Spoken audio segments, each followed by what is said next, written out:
Hello students, my name is Rimsha. I am teacher of class 6 from Yardley International School. Open your science books. हम इसका chapter 1 पढ़ रहे थे sources of food.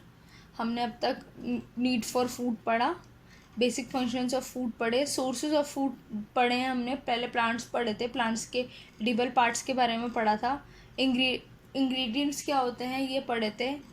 एक छोटा सा फैक्ट बताया था आपको कि कैसे कैसे हमें फ्रूट्स ख़राब होते हैं, नहीं कि जो फ्रूट्स नहीं खाने चाहिए. फिर हमने एनिमल्स के बारे में पढ़ा था कि एनिमल से हमें फ्रूट्स किस तरह से मिलते हैं.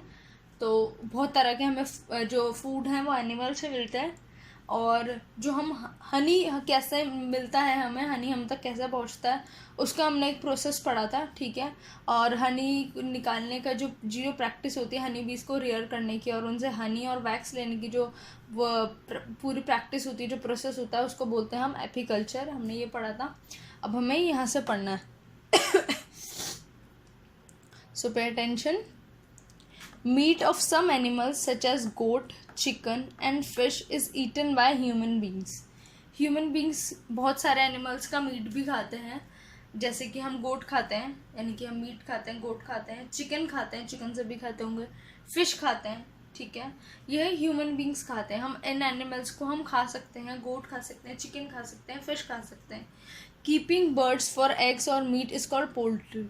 कई बार ऐसा होता है फार्म्स, आपको पता होंगे कि फार्म्स क्या होते हैं, जो जिनके अंदर बहुत सारी मुर्गियाँ रहती हैं. उन फार्म्स जिसके हम फार्म्स रखते हैं वो चिकन के लिए भी रखते हैं और एग्स के लिए भी रखते हैं. जिनके फार्म्स होते हैं तो कुछ लोग तो एग्स ही लेते हैं सिर्फ और बाकी मुर्गियों को पालते हैं. कुछ ऐसे होते हैं जो एग्स भी लेते हैं और क्या कहते हैं उनका मीट भी लेते हैं. चिकन भी कट होते हैं, जिनके स्लॉटर हाउस होते हैं, अपने चिकन काटते हैं और बेचते हैं उसे.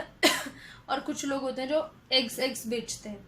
ठीक है. तो जो इन बर्ड्स को एग्स के लिए या फिर चिकन के लिए या फिर उनके मीट के लिए रखा जाता है उसको बोलते हैं हम पोल्ट्री फार्म. आपने जनरल लैंग्वेज में सुना भी होगा किसी से कि उनका अपना पोल्ट्री फार्म है. तो पोल्ट्री फार्म का मतलब होता है कि जो हम बर्ड्स रखते हैं मीट के लिए या फिर एग्स के लिए. ठीक है. The most common domestic bird is chicken. सबसे ज़्यादा पोल्ट्री में जो हम यूज़ करते हैं बर्ड, सबसे ज़्यादा हम चिकन यूज़ करते हैं. सबसे डोमेस्टिक बर्ड है. इससे हम एग्स भी लेते हैं. ठीक है. और हम मीट भी लेते हैं. ठीक. However people also eat eggs of duck and goose. मतलब चिकन के अलावा, मतलब उसके अलावा हम डक और गूज के एग्स भी खाते हैं. हमारे दो अलग अलग वो भी होते हैं. कोई डक के एग्स भी खाता है. जनरली बहुत कॉमन नहीं है बट स्टिल डक के एग्स भी खाए जाते हैं और गूज के भी खाए जाते हैं. ओके. नेक्स्ट है cows and buffaloes are chief providers of milk, though in some places people have the milk of camel, goat and yaks also. मतलब जो cows and buffaloes हैं वो सबसे चीफ प्रोवाइडर्स होते हैं मिल्क के. सबसे ज़्यादा मिल्क हमें cow और buffaloes से मिलते हैं. सबसे कॉमन भी है हमारा cow and buffalo मिल्क. ठीक. कुछ जगहों पे कैमल्स का, गोट्स का, याक्स का, इनका मिल्क भी मिलता है. बट जनरली हम इन लोगों का मिल्क एक तो कॉमन नहीं मिलता और जनरली बहुत सारे लोग लेते भी नहीं हैं. लोग को डाइजेस्ट करने में भी इशू होता है. बट जो बेसिक है काऊ एंड बफेलो का मिल्क जो है सबसे ज़्यादा ईजिली अवेलेबल होता है, बहुत कॉमन है और ईजिली डाइजेस्टेबल भी होता है. इसलिए हम काऊ एंड बफेलो का लेते हैं और ये ज़्यादा अच्छा भी होता है हेल्थ के लिए. ठीक है. बट कुछ जगहों पे जहाँ पे ये सब इतना कॉमनली काऊ बफेलो का मिल्क नहीं मिलता, वहाँ कैमल्स का भी मिलता है, गोट का भी मिलता है, इवन याक्स का भी मिलता है. Okay. Products like butter, khoya, cheese, ghee, paneer and yoghurt are made from milk. हमें सिर्फ मिल्क ही नहीं लेते, हम और भी दूसरे डेयरी प्रोडक्ट्स लेते हैं मिल्क से. जैसे कि हमारा बटर जो मिल्क से ही बनता है, खोया, cheese, ghee, paneer, yogurt means दही. ये सब चीज़ें हमारी जो होती हैं ये भी हमें मिल्क से मिलती हैं. सारे प्रोडक्ट्स हमारे डेयरी प्रोडक्ट्स में आते हैं. ये सब हमें मिल्क से मिलते हैं. और ये पर्टिकुलरली किसी पर्टिकुलर एनिमल का मिल्क नहीं होता, ये किसी के भी मिल्क से हमें मिल सकते हैं. ये सारे examples butter, khoya, yoghurt, cheese and eggs, these are the examples of dairy products. ठीक है. तो मिल्क से सिर्फ हम इन सब से हमें सिर्फ मिल्क नहीं मिलता, इनसे हमें और भी डेयरी प्रोडक्ट्स मिलते हैं जो हम एज अ इंग्रेडिएंट्स दूसरी फूड आइटम्स में भी ऐड करके खाते हैं, या फिर हम इन्हें रॉ भी खा सकते हैं। ये भी हमारी हेल्थ के लिए बहुत ही ज़्यादा अच्छे होते हैं। Okay, next topic is eating habits of animals. अब तो हमने ये जो ऊपर पढ़ा वो होते सारे हमारे सोर्सेज ऑफ फूड जो ह्यूमंस के लिए और एनिमल्स के लिए सोर्सेज होते हैं फूड के, जो हेटरोट्रॉफ्स के होते हैं। अब एनिमल्स की भी कुछ ईटिंग हैबिट्स होती हैं, सब एनिमल्स एक जैसे नहीं होते। जैसे ह्यूमंस की अलग अलग ईटिंग हैबिट्स होती है, some humans are vegetarian, some are non vegetarian, किसी को कुछ पसंद है, किसी को कुछ। ऐसी जो एनिमल्स होते हैं उनकी भी अलग अलग ईटिंग हैबिट्स होती हैं, उनकी भी अलग अलग चॉइसेस होते हैं। तो फूड हैबिट्स में एनिमल्स को हमने 3 कैटेगरीज में डिवाइड किया हुआ है, एंड दीज 3 कैटेगरी 3 नहीं मतलब और डिफरेंट कैटेगरीज में डिवाइड किया हुआ है। ठीक है, तो first category is herbivorous animals वो होते हैं जो हमारे प्लांट्स खाते हैं। तो herbivorous animals that feed on plants and plant products are called herbivorous. मतलब जो एनिमल्स सिर्फ प्लांट्स खाते हैं या प्लांट्स के प्रोडक्ट्स खाते हैं उनको बोलते हैं हम हर्बीवोरस। ठीक है, they have sharp front teeth incisors which help them bite their food, and flat teeth also called molars at the back of grinding food. It means कि जो एनिमल्स होते हैं उनके फ्रंट जो टीथ होते हैं वो बहुत ज़्यादा शार्प होते हैं, and they are also called incisors.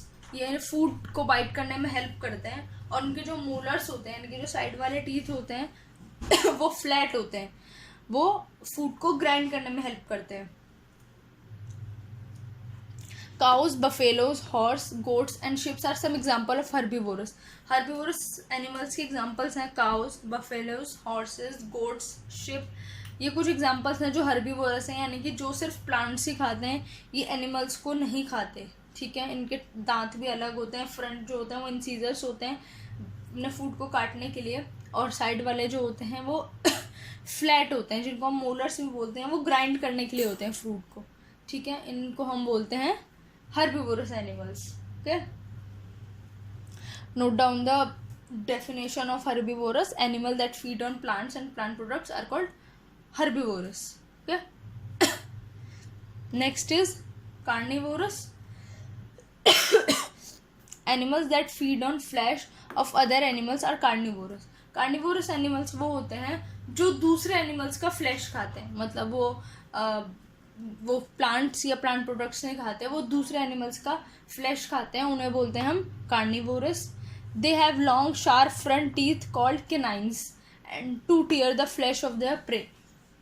उनकी जो फ्रंट जो टीथ होते हैं वो बहुत ज़्यादा शार्प होते हैं, उन्हें हम कैनाइन्स बोलते हैं। बहुत लंबे होते हैं और बहुत ज़्यादा शार्प होते हैं, जिससे कि वो अपने प्रे यानी कि अपने शिकार को अच्छे से प्रॉपर तरीके से टीयर कर सकें, उनको काट सकें, उनको बीच में से टीयर फाड़ के खा सकें। तो वो होते हैं हमारे, उन टीथ्स को बोलते हैं हम कैनाइन्स। ठीक, tigers, lions, snakes, wolfs and foxes are some examples of carnivorous. जो टाइगर्स होते हैं लायंस, स्नेक्स, वुल्फ्स, फॉक्सेस, ये सब जो है कार्निवोरस होते हैं। ये हर्बिवोरस नहीं होते, ये प्लांट्स या प्लांट प्रोडक्ट्स नहीं खाते, ये सिर्फ दूसरे एनिमल्स का फ्लैश खाते हैं। ठीक है, ये शिकार करते हैं दूसरे एनिमल्स का, जो दूसरे छोटे एनिमल्स होते हैं उनका शिकार करते हैं और ये उन्हें खाते हैं। We have studied earlier that a snake swallows its prey wholly. It has small teeth that help it to swallow its prey easily.